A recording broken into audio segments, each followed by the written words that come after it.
waaw jërëjëf donc ginnaaw bu ma leen nuyoo di nuyu peuple sénégalais yëpp li may wax rek mooy li ma doon wax mooy que procès bii nga xam ni organiser nañ ko nguur gi xam na ne liggéeyam baaxul bilan wam baaxul benn pexe rek moo ko dese mooy éliminer adversaire politique yi mu am pour que échéance bi nga xam ni moom la ñu dëgmal muy élection présidentielle 2019 ñu bañ ci bokk puisque koo xam ni juróom-benni at nga yore ko Sénégal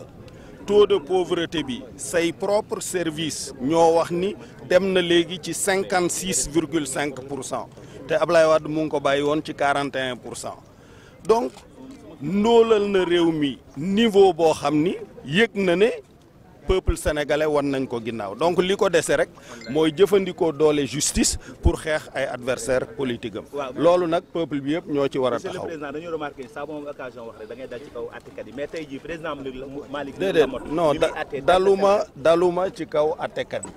damay dal ci kaw exécutif bi jéem a jëfandikoo justice bi ak dooley justice pour xeexe ko ay adversaire politique am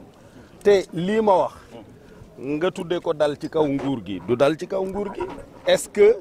li nga constaté yow ci sa bopp en tant que taskatu xibaar population yi constaté ko service yi nga xam ni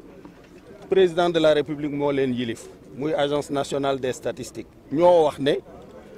taux wu pauvreté ci Sénégal maanaam ndóol gi 56,5% la te Ablaye Wade da nga ko bàyyi woon ci 41%.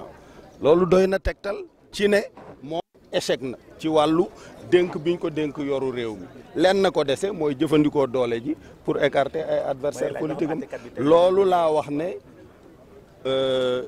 loolu la population Sénégal war a xeex pour que président de la République bañ a mën a jëfandikoo doole justice di ko manipuler pour xeex politique bi nga xam ni moom la war a xeex li nga wax nag ci àttekat bi li ma ci tontu mooy àttekat yi am nañu occasion tey pour firndeel ne ñoom bañ nañu loolu bañ nañu ñu leen di noot di leen manipuler pour ay combat politique yoo xam ni du seen combat loolu la ñu wax jërëjëf